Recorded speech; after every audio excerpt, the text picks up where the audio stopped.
wherever that you are in your career, well, maybe you're a manager, you have a big 2,000-person team, always ask yourself, how am I communicating with other people? On scale of 1 to 10, how do I rate myself on communication? How am I looking on my visibility part? Always visibility is profitability.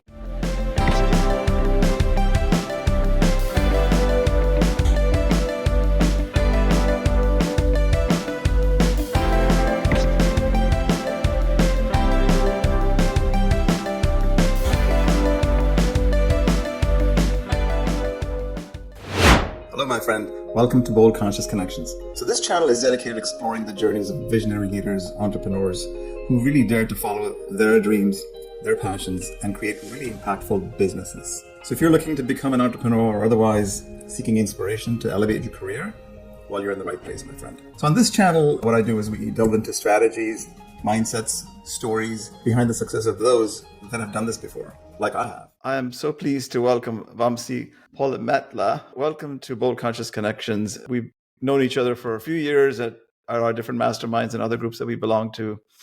And all the work that you've done, transitioning from corporate to, becoming an entrepreneur. And now you've been coaching leaders, now hundreds of them from many major organizations. And I'm not going to say them here on this podcast, but I'll put them in the show notes. So you have decided a few years ago, 7 or 8 years ago, that you're not a typical executive or career coach or life coach. So why don't we begin by first saying welcome to you, Vamsi, to Bold Conscious Connections again. Thank you for being here. Absolutely, Raju. Great to be here. I still remember our first interaction several years ago, maybe 2019 or 2018. That was, I think, a Date with Destiny or Business Mastery from Tony Robbins. I think it was Business Mastery. Business Mastery. Okay. Yeah. Yeah. That was just like yesterday, right? Time went really fast. And then there was a blur called COVID in between. Exactly. But I saw you again at one of Brendan's events. I think it was San Diego or someplace. Yeah. That is where I got really excited because until that point, I never saw, especially people from India who's going for personal growth conferences back to back. And I saw you second time or maybe third time in Brendan's event. I felt like, I think Raju is like me. I definitely wanted to be in touch with, and here we are. Well, and then we tried to connect during COVID in India, if I remember correctly, when I launched there. Exactly. Okay. I was supposed to come and you stuck there. I went to India. I was able to escape from that last minute flight. That was the last flight from India to US. That's right. And I was on the first flight out. That was evacuation. So it's just crazy times.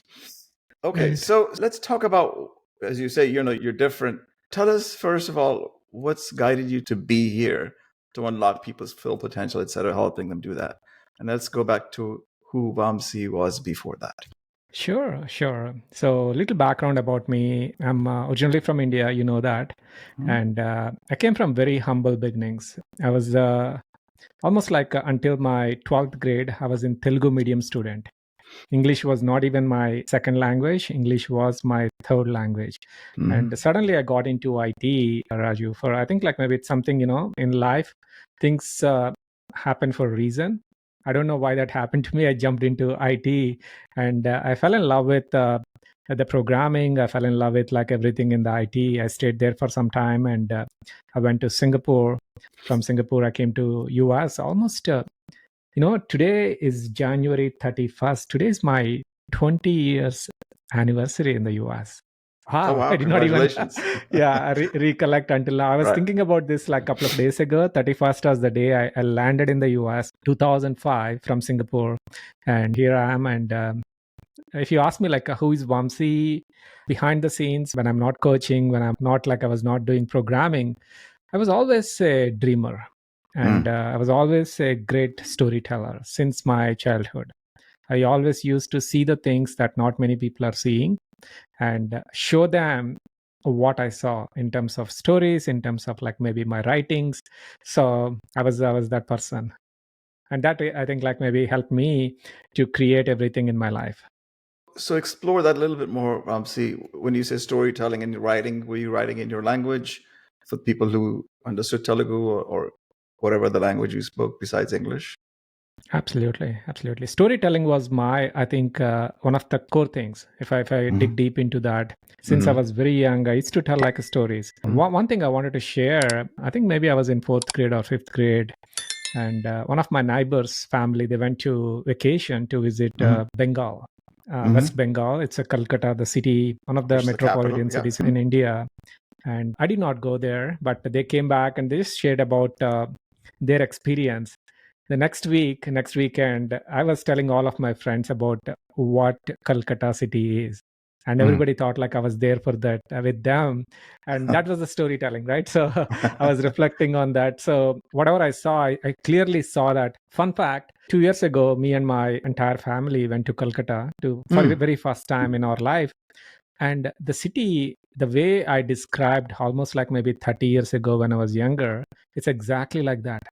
And I fell in like almost like a tears came out from my. I Wow. did not go there before, but I saw in my visualization, and I saw that like many times in that journey. Yeah.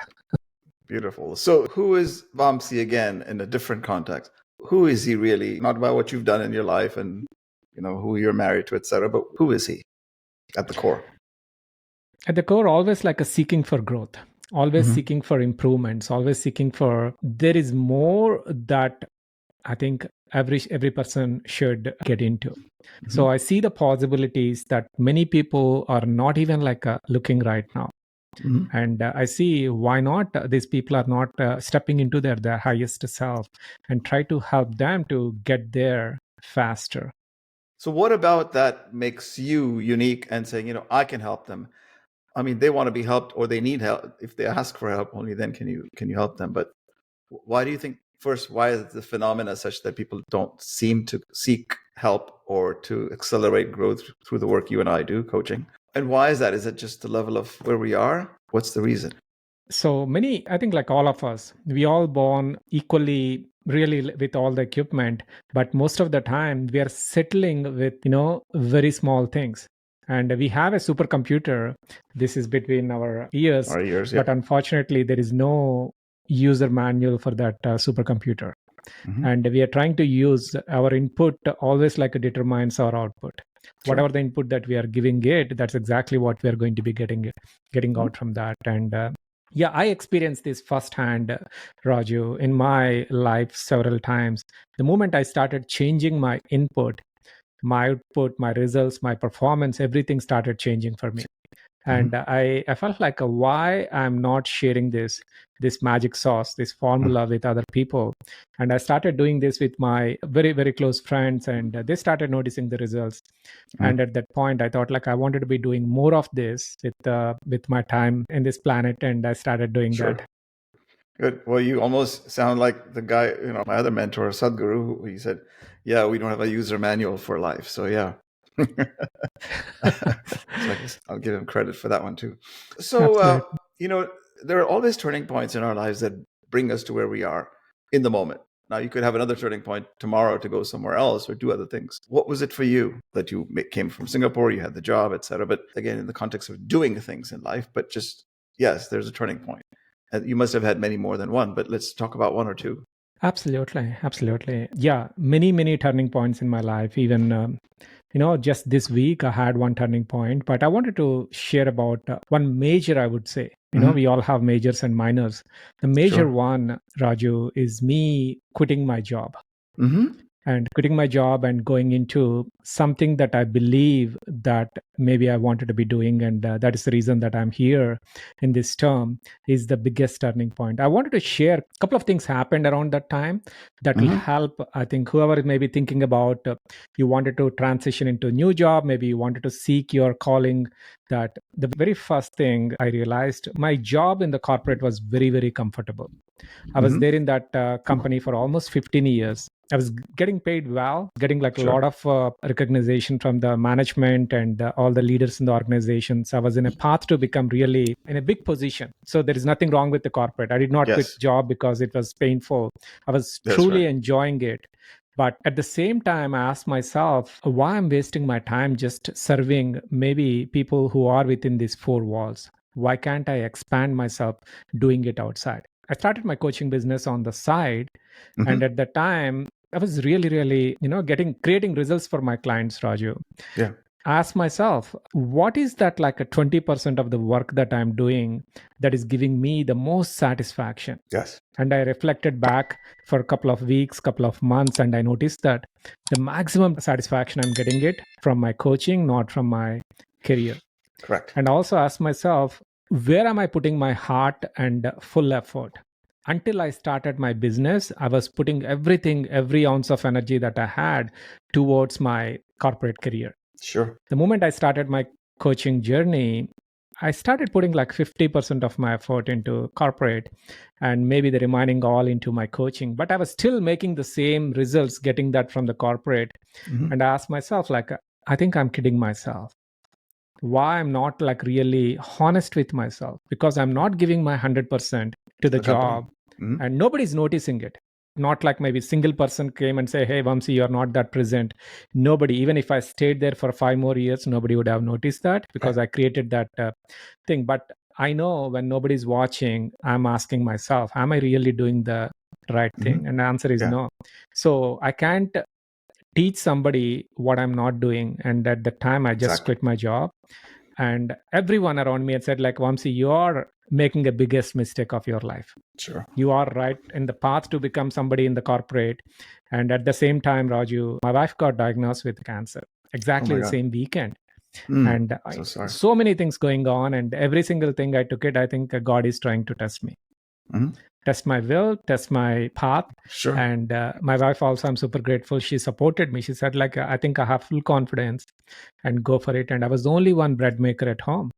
2 kids, wife, and we don't know what's the medical conditions here in this country, how much it's going to be. Is it like 100,000, 200,000?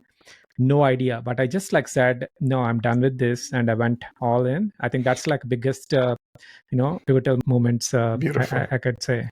Well, thank you for sharing that because, I have a similar story, right? Because yes, yeah.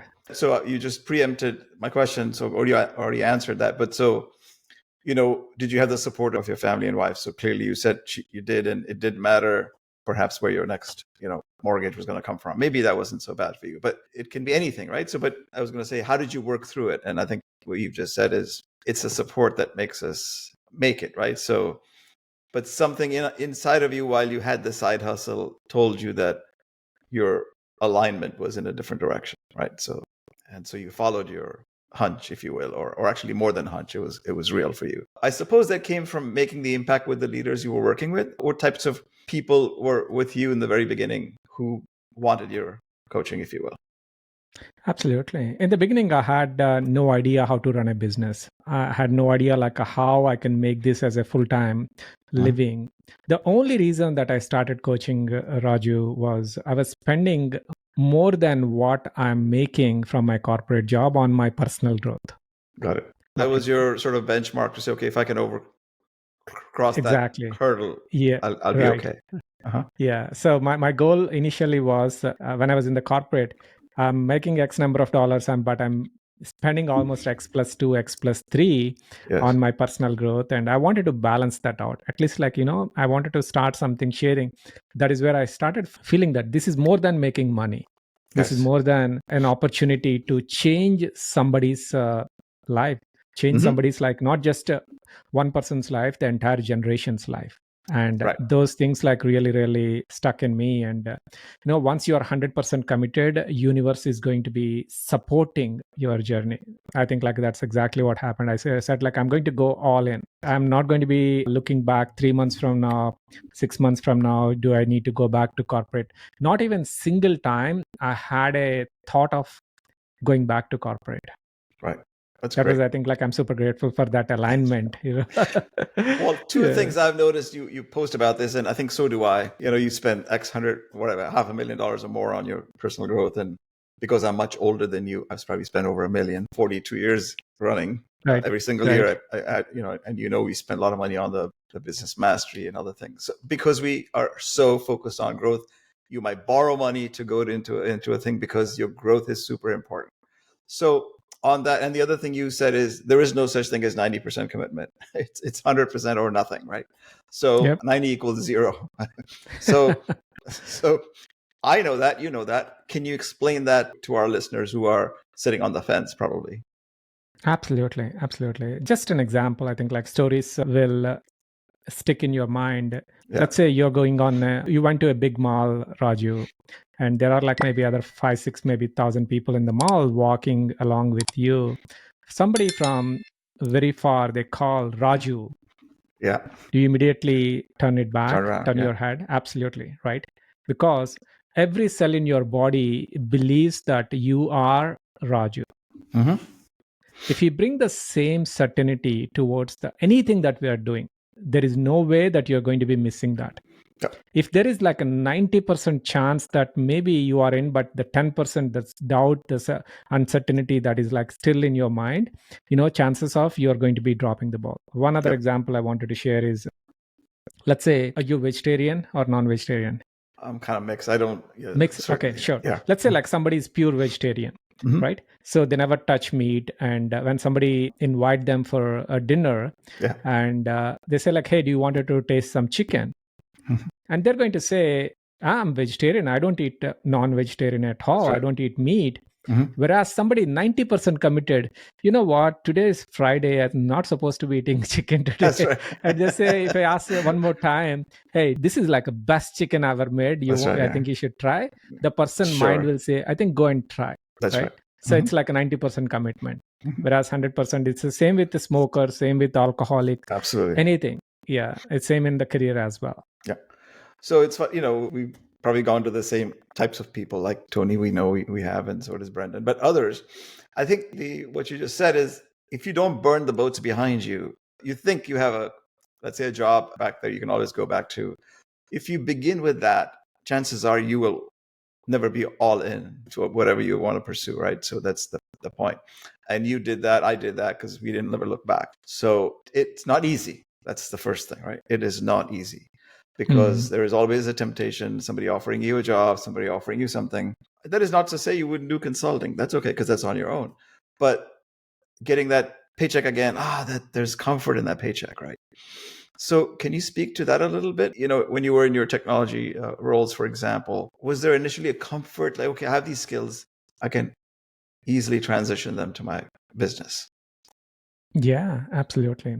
So I call this high income skills, Mhm. Raju. This is I think like we are so aligned. The current education system is not helping kids, not helping anyone to acquire these high income skills. Yes. Most of the people, they think like, in order for me to succeed in my life, I need to get a PhD, I need to get MBA, I need to be Right. X, Y, and Z, right? Yep. Whereas you can start wherever that you are in your career. Well, maybe you're a manager, you're just getting started, or maybe you have a big 2,000-person team. Always ask yourself, how am I communicating with other people? Right. On scale of 1 to 10, how do I rate myself on communication? And how am I looking on my visibility part? Always visibility is profitability. Mm-hmm. We don't Beautiful. buy anything on Amazon which is like maybe less than $100. Even less than $100, you look for reviews like maybe at least a Sure. couple of minutes. Right. Some of them, they're too obsessed, they look for like maybe 2 hours for reviews and they buy the product. But most of the professionals right now in the marketplace, they're getting paid $100,000 or more. Yeah. If you are reading 2 hours, like maybe spending 2 minutes on reviewing something for maybe $100 product, what about you? Yeah. You are definitely more than $100, and you need to be start building that. The visibility on any platform that you have. LinkedIn is one. Maybe you can start creating the podcast, or you could be a thought leader. There Right. are so many ways, and the things that used to work back in maybe 90s, 2000, Yeah. unfortunately, no longer and will never work, especially with all the deep seeks and the chat GPTs That's and right. so many things are going on in this world. Yeah. Yeah. But I'd say also that this is probably the most amazing time in the world for somebody to take the step and not feel like, not feel certain in their heart that, oh my God, I'm going to make this work. Whether I use these other tools or not, I'm going forward because today it's about the individual who shines their gifts and brings that ripple effect, as you were talking about earlier, to the world, right? Absolutely. Biggest problem that I'm seeing, most of the people, they don't know exactly what they want. Yes, exactly. That's a problem. So I have 3 questions around the idea of being corporate leader going into or you transitioning to conscious coaching for you, but also in the context of what the world looks like today. So, many people stay in corporate because they think they're really good at it, right? That's fine. They don't realize that the corporate itself is experiencing significant change around it and constantly is challenged to keep up, with competition, or even if they use a blue ocean strategy, they really want to excel, right? So what is the hardest part for you that was walking away? You described that, but these people don't leave because of something, because they think they're good at it. That's the first. The second is because you work with high achievers, so they have some big blind spots. So if you can talk to that blind spot that you often see that successful executives struggle with, and then the most powerful transformation that you have witnessed in someone you have coached. So one question going into three parts, but I can remind you if you want to try. Absolutely. Okay. The biggest challenge that I notice in the current corporate world is golden handcuffs. Mm-hmm. And they're living the life they're thinking that's like maybe the best life, but they're putting themselves into the jail of like unnecessary things. So let's say I wanted to buy a $2 million home because I don't need $2 million home, because somebody in my circle, they bought it. I wanted to show them that I can too. Mm-hmm. By buying $2 million home, you're pretty much locking yourself for the next 15 years of your life to pay that home. Versus maybe all you need is like, maybe 2 days in that $2 million home, and the remaining time you wanted to spend some time in wherever that you wanted to be. The freedom, that's exactly like what is missing. Yeah. Okay. And some people got addicted with the titles. Yeah, I'm the manager, I'm the director, I'm the chief of this, and every single thing is temporary. Yep. All the benefits that you are getting right now from your corporate, maybe all the bells and whistles that you have, the 5-star hotels, the first class airline tickets, everything is temporary. But what is permanent is who you are becoming. Yep. And that is the missing piece. Many people, they're just looking at the external thing. They're looking at external results versus like they're mastering that inner core that we believe in. That is the most important thing. Mm-hmm. So you've captured all three, you think, in this? Maybe you can prompt me and talk about something, a powerful transformation that you witnessed personally in somebody, because they didn't know they were in that blind spot like you just described. Do you have a story without naming the person, like, wow, that person really did it? Yeah, there are like so many transformations that I witnessed that also tells me I think I need to be doing more and more of. One, somebody, they never thought they're going to be a leader in the organization because they came from the similar background with English not being their first language. And the same person who transformed within like maybe less than 6 months and became an author, became a speaker. Now that person recently, like he got into the billboard of Times Square because of his work.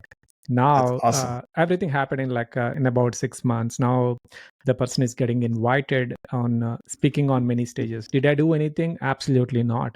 Just like everything, what that person experienced is already inside of him. We just reminded that you are that person. That's all. Mm-hmm. And those kind of stories, like always, like help me to see. I think I wanted to be doing 1,000 more of this year, 10,000 more of this year. Because the moment we start enabling leaders, Raju, that's the reason I think our work is so important. They're the ones going to be creating ripple effects in our communities and the industry. Absolutely, man. This is what my heart is. That's why I reached out to you. I go, we talk similar language, story, etc. I go, this is something that we could share with the world. Whatever, and whoever's listening, even if it's one person out of the thousands that potentially listen to this, if we make that impact, it's a ripple effect that you're creating by sharing that with others. Okay, so I'm going to shift to, because everything is mindset. It's about the mindset of what it means to be bold. The example you gave, like if that person had it inside of him, you were just simply the medium to bring it out, right? So, yes, we don't do anything, but we cause that to occur because it's the law of the universe. If you are lighting your fire within you, able to recognize that you have something unique, then put it out there, right? And you can have all the fears around it, but you make that first step and it actually can completely unleash you. So in the mindset category, you help leaders achieve, you talk about it in the 10-year goals in 1 year, accelerate 10 into 1 year, right? What is the biggest shift that they need to make for that to be possible? Like this person did it in 6 months. What is it about? Either it's your methodology or is it I don't know, techniques? Absolutely, absolutely. Very first thing that I help people to, when somebody I'm coaching or helping them to create those transformation, I ask everyone to slow down first. Everyone is running at 100 miles an hour speed and they're thinking, Mhm. hey, I wanted to go even faster. Right. So it's almost like you are, climbing the mountain, but like you're realizing that that's not the mountain that you wanted to climb. And I ask everyone to just like a slow down first. And once they slow down, they start seeing their, they collect a inventory of the things that are happening in their world.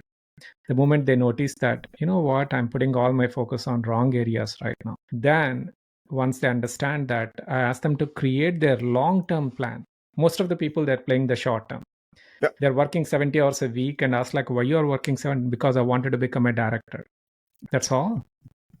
That's all. 70 hours to just become a director. What is after that? I don't know. And that's my Exactly. goal. Yeah. So I help them to create like their 10-year vision. Like, where do you want it to be? I ask a couple of powerful questions. How old you are going to be 10 years from now? How about your kids?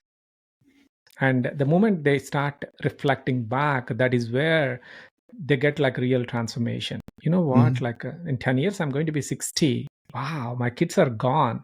I never spent time with my kids, right? I was one of them. When my kids were younger, I was like running the corporate race and I had no really good memories of like, crawling with them, playing with them, all those things. That biggest regret, right? Now they're 15 and 17 now. If I say, hey, can we go and crawl? They say like, what's wrong with you? Right? Yeah. Absolutely. I cannot have my 26-year-old crawl with me. I know the feeling. Right. So, Yeah. do you have a certain type of clientele that you attract or want to attract? Yeah. In the beginning of my career, I used to work with everyone. Recently, last 2 years, I also like slow down a little bit. I let go of my 80% of like the clients that I was serving. Oh, okay. And I just like slow down a little bit and ask myself, like, what is something that I can do it at a scale and also create like a massive impact? So in the last 2 years, me and I have two other business partners, we are serving people who came from India and living in the US. And most of them are working in the IT background. Yes. The reason is like me, I spent like almost 23 years in the IT and my business partners spent almost the same time. We know exactly like what is happening in the IT industry. And also we climbed that mountain. We know what are the things. So the current market that we are serving is people who are living in the US, but originally born in India and migrated to US. So you talk about integrating Eastern philosophy. You mentioned that into your leadership. Is there one key principle from our Eastern culture that doesn't exist in the Western culture, since you're coaching people in the US or away from India? Absolutely. Nowadays, it's not even normal in India. In India, also almost like becoming, it's more even faster than the Western nowadays. It's all It's about a like rat race, slowing. right? You're just trying to keep up Yeah, with what the Americans are doing. exactly. Yeah. Exactly. It's a, first slow down a little bit and ask yourself, what is that like ultimate game that you wanted to be playing? And if you are, let's say, if God comes to you and say, Raju, Vamsi, I'm gifting you 15 more years of life. Where would you like to have that life? Right. Is that like towards the end or right now? Yeah. And start acting from that moment. Let's say you have next 15 years. And is this 15 years that you really wanted to take care of the temple that you have, the body, right? And the mind that is like driving this body and creating the results. Yeah. And that's, I think, like the shift that I wanted to help. Bring It's not about about running fast. It's about like, walking down and enjoying that, giving a high five, feeding the birds in the morning, just like, walk without shoes in the garden. Right. Exactly. Well, very powerful. We know that all that exists for a reason, and we just look elsewhere for that satisfaction. So I do this exercise in one of my couple of early sessions. I have my clients write a eulogy, which is similar to what you're describing, like 15 years from now. I mean, not that they're going to be dying in 15 years, but whatever it is, today's your death day and you're looking at your body. It's about to be either cremated or buried. What are you telling it? And so, all these things come out. I spent a lot of time in the hospice when my wife was stage 4, just to talk to other people to see where they are. And everything is about regrets, right? They don't ever talk about all the things they did well. They always talk about things they didn't do. So I think to your point, it's about doing that today, not waiting, right? Absolutely. So, how do you personally navigate this kind of uncertainty? I'm sure we're all faced with it, and any big decisions that you need to make. Yeah, it's like a muzzle. Every single day we have an opportunity to stay in the comfort zone or step into that combat zone and Right. fight. It could be something, taking the cold shower in the morning. Every cell in your body feels like, hey, it's so too cold outside, don't go for it. But the Mm-hmm. moment we go against that, we are creating something, that muzzle inside of us. Yeah. And those small things will help us to make a bigger decisions. Right. And it's Right. not just an accident. I think like maybe a couple of things that I used to do in the past that helped me when I was quitting my job also make that decision pretty easy for me. I did not Mm-hmm. overthink it because Yeah. it's not overnight thing. Conditioned myself for like several, maybe almost Right. a decade at that point. Right. Right. So I know you're a 5 a.m. club member, if you will. You do all these practices. So just talk. What can you share that's a daily practice or a mindset shift that you make every day that has made the biggest difference for you in your life? Absolutely. Absolutely. The day starts before the night. You can start this ritual. You can, before going to bed, write down 3 things that you wanted to be winning tomorrow. Mm-hmm. Just 3 things. Yeah. And that simple it is. Our subconscious mind is pretty much like going to be working all night. This is also one of the lessons that I learned from like maybe many mentors. Don't go to bed without giving something to your subconscious mind. Yes. Because that's like a supercomputer. You are just like wasting your subconscious power. Whatever that you wanted next day, just give it. And, by the time you get there, it's almost done. And Mm-hmm. you just go and execute it and do that. One other thing that I've been like doing it for almost like 7-8 years now is spending some time on my journal, writing it down, whatever that are going on in my mind. And what is something, sometimes that conversation, it's almost like I feel like journaling is a form of meditation for sure. me. And every single time I put it, I'm getting more clarity, more happiness, the direction. Yeah, those are the things. It's not about I do so many other things as well, like I go for high intensity workouts. Sure. And Yeah. those are like a secondary. But before going to bed, give yourself like what are the 3 things that you're going to be winning, and doing that.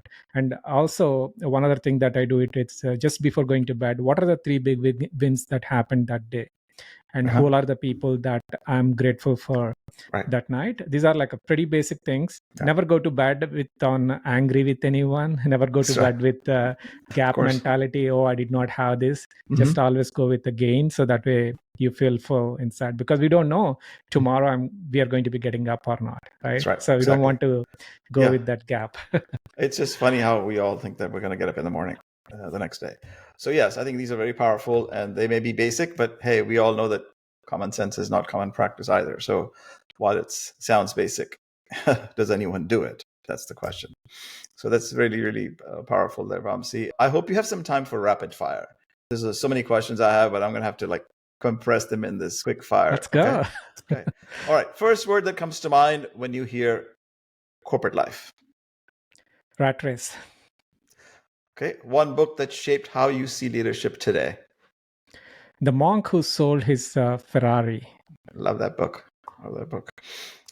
What's a belief about success you've had to unlearn? Once I get that, I'm going to be good.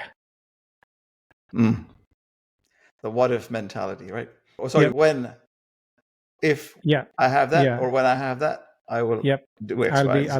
I'll be happy. I'll be good. I'll be I'll quit my job when I have $1 million in the bank, or X million dollars in the bank. Exactly. It's crazy. I go to gym when I get 6-pack abs. That's right.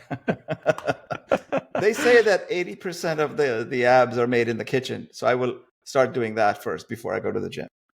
Exactly. Okay. What's a personal habit that keeps you grounded? I think you mentioned journaling. Is there anything you want to add? Yeah. Okay. Journaling and giving myself some thinking time. Right. Okay. If you could give you've had this question before. If you could give your 20-year-old self one sentence of advice, what would that be? A couple of things. Protect your mind, because whatever that you are telling yourself and nobody's watching is what you're going to be getting out from your life. Bet on yourself. We all bet on like other people. We all bet on politicians, the sports stars and the teams. Bet on yourself and be intentional who you are spending time with. Your proximity is your superpower. Exactly. Connect with the right people, man. Okay, so along those lines, what's the best advice you've ever received? Best advice that ever received. That's a powerful question. I got so many advices. uh, you know, everything is temporary. Mm, Everything is okay. temporary. This is, I think, like maybe spiritual, gurus or yogis. I when I was reading that. So don't get attached to anything. Yeah, exactly. Okay, what's the worst advice you ever received? You're asking all powerful questions, Raju. I love it. I love this conversation. The worst advice I ever received. Hmm. Money is going to make you happy. Yeah, right. Okay. So you could have dinner with anyone in the world, past, present, future. Not future, but dead or alive. Who would it be? I think first I will have a dinner with you. We met so many times, but we did not have a chance to spend some time. And, in my mind, every human being is a god in front of you. They wanted to share something. And maybe if I'm get an opportunity sometime, we'll have a really, really long That dinner conversation. I'm that's super not complicated. That's ready. easy to do. Yeah. You're a couple hours away. What I meant was, obviously some big leader you look up to. I cannot make that Yeah, I cut think here. I'll go with people like Steve Jobs and Yeah. Elon Musk. The Mhm. reason not just because to seek anything from the technology side, seek anything from the business side, I strongly believe in the vibration and the frequency they are in. Mhm. Even I'm not talking with Steve Jobs or Elon Musk if I'm in the same As maybe couple of personalities, you mean they have yeah a vibration that's different and unique in their aura. in Yeah. their aura. Exactly. Awesome. And this is not a great question to end on, but hey, I will anyway. If everything you've built disappeared overnight, what's the first thing you would do? If everything built or disappeared overnight, I think I feel first of all I feel happy. Mhm. I feel happy, and I'll spend like maybe a month on journaling on what do I really want. I may or may not build anything. Right. Yeah. All right, Vamsi. That's a great way to end. And you probably watched me ask the question: is there anything based in the vein of gratitude and what you've been talking about? I'm very grateful for, and I'm sure my audience listening to this got so much out of this conversation. And it's when you go back to watch it or listen to it that you go, "Oh my God, I didn't even know that that's something that came out." What in the last 40 minutes is there something that you would have discovered about you or about anything? The conversations that we are having are really, really powerful conversations. Mm. And I'm not answering you, I'm answering my subconscious. I'm telling my subconscious this is the reason that why I'm doing what I'm doing. And I'm super grateful that you gave me an opportunity to reflect back on what's going on in my mind. I came with like no preparation, nothing, because they're good friends and I wanted to have a conversation with a friend, open heart. And I felt, really, really good in this 45 minutes. Well, I do it for that reason because whoever is listening, whoever ever listens in the future, hopefully they got something out of our conversation, and certainly you here are at center stage, so it's your platform to share. Is there anything last minute you wanted to end with for them? No, just keep start before you are ready. That's my recommendation for whoever is watching right now. Start before you are ready. Don't wait for perfect moment, perfect opportunity, perfect conditions out there.